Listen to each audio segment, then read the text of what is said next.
భారతదేశపు ఉపరాష్ట్రపతి ఎన్నికకి సర్వం సిద్ధమైంది. ఈరోజు ఎన్నికలున్నాయి. ఇటు ఎన్డీఏ కూటమి తరపున సిపి రాధాకృష్ణన్ బరిలో ఉంటే కాంగ్రెస్ ఎన్డీ కూటమి తరపున సుదర్శన్ రెడ్డి బరిలో ఉన్నారు. దానికి సంబంధించి బిగ్గెస్ట్ బ్రేకింగ్ న్యూస్ మనం చూస్తున్నాం. సో ఎన్నికలకు సంబంధించి ఈరోజు ఎన్నిక జరగబోతోంది. సుమారుగా ఈ ఎన్నికలో అటు 739 మంది సుమారుగా పాల్గొనే అవకాశం ఉంది. సో 781 మంది ఇటు ఎన్డీఏ కూటమి తరపున 439 మంది అభ్యర్థులకి మద్దతు ఉంది. వారంతా కూడా అటు సిపి రాధాకృష్ణన్కి మద్దతుగా ఉన్నారు. 439 మంది ఎంపీలు ఉన్నారు. సో ఎన్డీ కూటమి అభ్యర్థికి 324 మంది ఎంపీలు మద్దతుగా ఉన్నారు. పార్లమెంటు ప్రాంగణంలో ఓటింగ్ ప్రక్రియ జరగబోతోంది. ఉదయం 10 గంటల నుంచి సాయంత్రం 5 గంటల వరకు కూడా ఈ పోలింగ్ జరిగే అవకాశం ఉంది. సాయంత్రం 6 గంటలకి ఓట్ల లెక్కింపు ప్రక్రియ ఉండబోతోంది. ఆ తర్వాత ఓట్ల లెక్కింపు పూర్తిగానే ఫలితాలు విడుదల చేస్తారు. సో ప్రస్తుతానికి ఈ ఎన్నికలకి 2 పార్టీలు దూరంగా ఉంటూ ఉన్నాయి.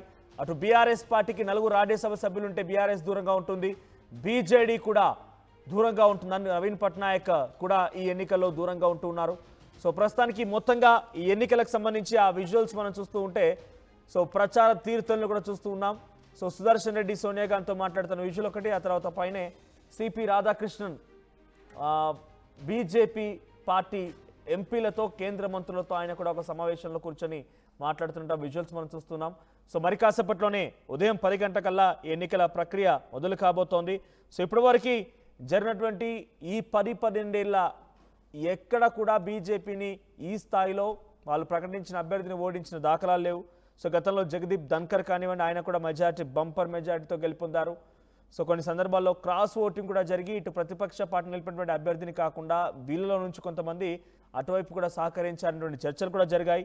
సో ప్రజెంట్ ఎన్డీఏ కూటమి తరఫున సిపి రాధాకృష్ణన్ బరిలో ఉన్నారు. సో సిపి రాధాకృష్ణన్కి బంపర్ మెజారిటీతో గెలిచే అవకాశం కనబడుతోంది. సుమారుగా 782 మంది మొత్తం సభ్యులు అటు రాజ్యసభ అండ్ లోక్సభ కలిపి 782 మంది ఉంటే దాంట్లో 392 ఎవరికైతే వస్తాయో వాళ్ళు మెజారిటీతో గెలుపొందుతారు. సో 392 వచ్చేటువంటి వారికి మెజారిటీ దక్కుతుంది. సో ఈ నేపథ్యంలో మరి ఎవరికి ఆ సంఖ్య వస్తుందనేది కొంత ఆసక్తి రేపుతోంది.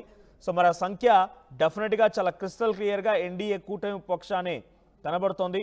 సో 239 రాజ్యసభ ఎంపీలు, అటు 542 లోక్సభ ఎంపీలు, మొత్తంగా ఇప్పటివరకు ప్రజెంట్ ఉన్నటువంటి సంఖ్య ఈ మాత్రమే ఉంది.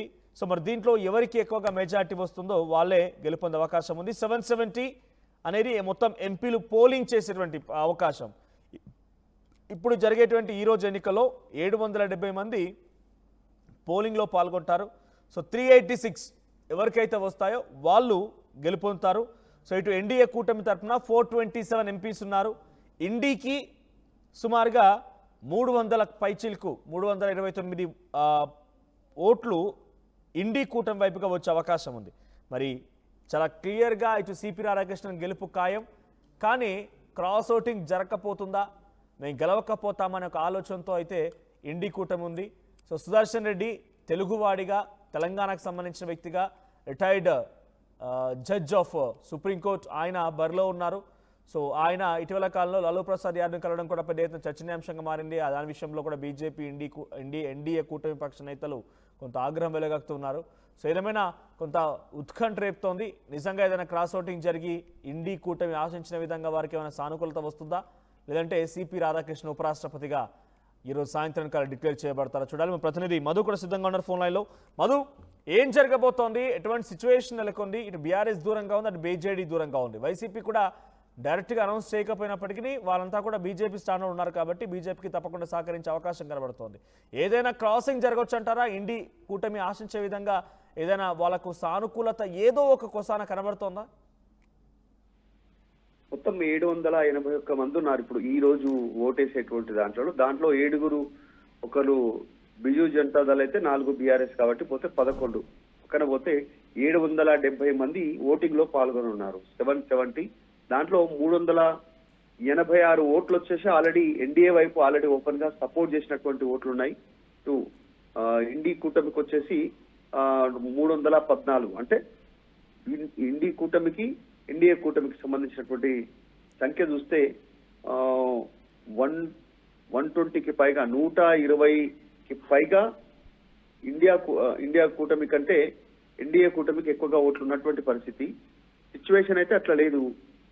ఒకవేళ క్రాస్ ఓటింగ్ జరిగినా కూడా ఇంత పెద్ద ఎత్తున క్రాస్ ఓటింగ్ జరిగి ఇండి కూటమి అభ్యర్థి సుదర్శన్ రెడ్డికి పెద్దగా మద్దతు తెలిపేటువంటి అవకాశం లేకపోవచ్చు. కాకపోతే పోటీలో నిలబడి అనేటువంటి ఉద్దేశంతో పోటీలో నిలిపారు. అప్పుడు స్టార్టింగ్ లో కూడా ధన్కర్ కి కూడా పోటీగా అప్పుడు మార్గరెట్ హల్వా అనేటువంటి ఒక అభ్యర్థిని తెరపైకి తీసుకొచ్చే ప్రయత్నం చేశారు. మహిళను అప్పుడు పోటీగా నిలిపే ప్రయత్నం చేశారు. అప్పుడు పెద్దగా ఓట్లు సాధించిందేం లేదు.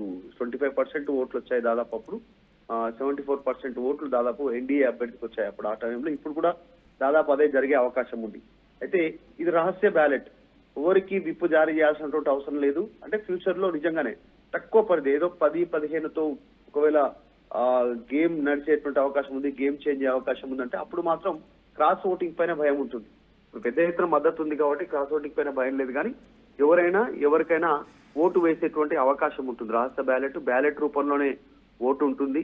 దీనికి ఈవీఎం కూడా లేదు కాబట్టి ఓటింగ్ అయిపోయిన తర్వాత సాయంత్రం వెంటనే ఓట్ల లెక్కింపు ఉంటుంది. సాయంత్రం వరకే దీని ఫలితాలు బయటకు వచ్చేటువంటి అవకాశం ఉంది. పెద్ద ఎత్తున మనం చూసాం, నిన్న ఎన్డీఏ కూటమికి సంబంధించినటువంటి ఎంపీ అభ్యర్థులకు ట్రైనింగ్ ఇచ్చారు. వారందరికీ సమన్వయపరిచేటువంటి ఆ కార్యక్రమం చేపట్టారు. సేమ్ ఇండి కూటమి కూడా ఇదే కార్యక్రమాన్ని చేపట్టింది. నెక్స్ట్ టైం లాగా లాస్ట్ టైం ఆల్రెడీ 15 ఓట్లు ఇండి కూటమి ద్వారా పడ్డటువంటి ఓట్లు చెల్లకుండా పోయాయి. అంటే ఆ ఓట్లను కూడా ఎంపీలు కరెక్ట్ గా వేయలేకపోయారు ఇండి కూటమికి సంబంధించిన ఎంపీలు. ఈసారి అలా జరగకుండా, ఓట్లు కాలిపోకుండా, ఓట్లు చెల్లుబాటు కాకుండా ఉండే విధంగా కాకుండా కరెక్ట్ గా ఓటు వేసేలా వారికి ట్రైనింగ్ ఇచ్చారు.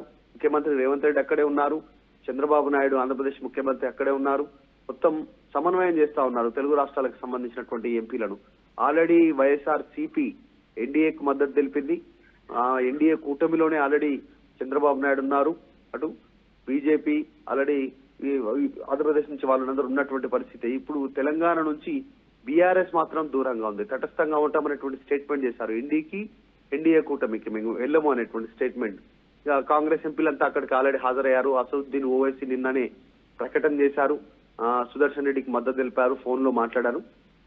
సో మొత్తానికి ఈ ఎన్నిక ద్వారా కాంగ్రెస్ ఏం చెప్పాలనుకుంటుందంటే, సంవిధాన్ ఖత్రాలో ఉంది, రాజ్యాంగం ప్రమాదంలో పడింది, దాన్ని కాపాడడానికి మా అభ్యర్థులు అనేటువంటి అంశాన్ని కాంగ్రెస్ కూటమి ఇండి కూటమి తెరపైకి తీసుకొస్తా ఉంటే, బీజేపీ ఏమో ఇంకొక అంశాన్ని తెరపైకి తెస్తుంది. ఓబీసీ అభ్యర్థిని బీజేపీ తెరపైకి తెస్తే దానికి యాంటీగా ఓసీ క్యాండిడేట్ ని కాంగ్రెస్ చెప్తున్న విధానమేమో కితనే ఆబాదీ ఉత్తేజిస్తారు అనేటువంటి స్టేట్మెంట్ కి విరుద్ధంగా ఓసీ అభ్యర్థిని తెరపైకి తీసుకొచ్చింది అనేటువంటిది బీజేపీ చెప్పే ప్రయత్నం చేస్తా ఉంది. దానికి తోడు సుదర్శన్ రెడ్డి నక్సల్స్ సానుభూతి పరుడు, ఆయన వల్లనే ఇంకొక 20 ఏళ్లు నక్సల్ కొనసాగేటువంటి అవకాశం వచ్చింది, నక్సలిజం అనేటువంటి బిగ్గెస్ట్ స్టేట్మెంట్ అమిత్ షా చేశారు. గతంలో ఆల్రెడీ ఆయన పైన ఆరోపణ చేశారు. సో ఈ రకంగా కొనసాగుతుంది. తమిళనాడుకు సంబంధించినటువంటి సిపి రాధాకృష్ణన్ బరిలో ఉన్నారు కాబట్టి అక్కడ ఏం జరుగుతుందో చూడాలి. అక్కడ ఉన్నటువంటి పార్టీలు డిఎంకే, ఏఐడిఎంకే, ఈ పార్టీలన్నీ ఎలాంటి నిర్ణయం తీసుకొని ఉన్నాయి. ఆల్రెడీ ఏఐడిఎంకే ఎన్డీఏలో ఉంది, కానీ డిఎంకే లాంటి పార్టీ అభ్యర్థులు ఎలాంటి నిర్ణయం తీసుకున్నారనేటువంటిది కాస్త ఉత్కంఠ ఉంది. చూడాలి. కాకపోతే సాయంత్రం వరకు నల్లేరు మీద నడకలాగానే బీజేపీ గెలిచే అవకాశం ఉంది, బీజేపీ అభ్యర్థి. Right, thank you Madhu. So ఓవరాల్గా 770 ఈరోజు పోలింగ్లో పార్టిసిపేట్ చేసే అవకాశం ఉంది. 770 ఓట్లు పోలింగ్లో పార్టిసిపేట్ చేసే అవకాశం. దాంట్లో 386 ఎవరికైతే బంపర్ మెజారిటీ వస్తుందో వారు అక్కడ చాలా క్లియర్గా అభ్యర్థిగా గెలిచే అవకాశం ఉంది. అంటే మెబో హాఫ్ ఉంటే అభ్యర్థిగా గెలిచే అవకాశం ఉంది. ఇప్పుడు బీజేపీ తరఫున నిలబడినటువంటి సిపి రాధాకృష్ణన్కి ఎన్డీఏ కూటమి ఓట్లన్నీ కలగలిపితే 427 బంపర్ మెజారిటీ.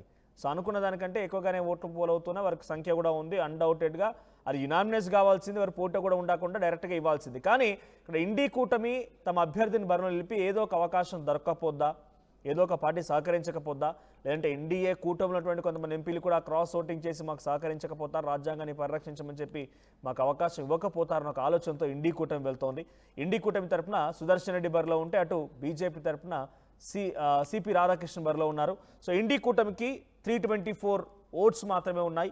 సో ఈ డైరెక్ట్గా ఎటువంటి ఓట్స్ మిస్ అవ్వకుండా యాజ్ టీజ్గా కనుక పోల్ అవ్వాల్సి వస్తే చాలా క్లియర్గా ఎన్డీఏ కూటమి తరపు నుంచి సిపి రాధాకృష్ణ గెలుపొందే అవకాశం ఉంది. సో 10 గంటల నుంచి పోలింగ్ ప్రక్రియ ప్రారంభం కాబోతోంది. 10 గంటల నుంచి పోలింగ్ ప్రక్రియ ప్రారంభమైతే సాయంత్రం 5 గంటల వరకు కూడా ఈ పోలింగ్ కొనసాగుతూ ఉంటుంది. 6 గంటల సమయానికి లెక్కింపు జరుగుతుంది. ఆ తర్వాత గంట అరగంటలోనే ఫైనల్ రిజల్ట్ వచ్చే అవకాశం ఉంది. సాయంత్రానికల్లా భారతదేశానికి ఒక కొత్త ఉపరాష్ట్రపతి ఎవరు అనేది మాత్రం డైరెక్ట్గా డిక్లేర్ చేసే అవకాశం కనబడుతుంది. ఇక సిపి రాధాకృష్ణన్ పేరు దాదాపుగా ఖరారైనట్టుగా భావించాలి. కానీ ఏమైనా జరగకపోతుందా అనే ఒక ఆలోచనతో ఇండి కూటమి ఉంది కాబట్టి ఎన్నికలు అనివార్యమయ్యాయి. సో సాయంత్రానికల్లా అఫీషియల్ అనౌన్స్మెంట్ అయ్యే అవకాశం కనబడుతోంది.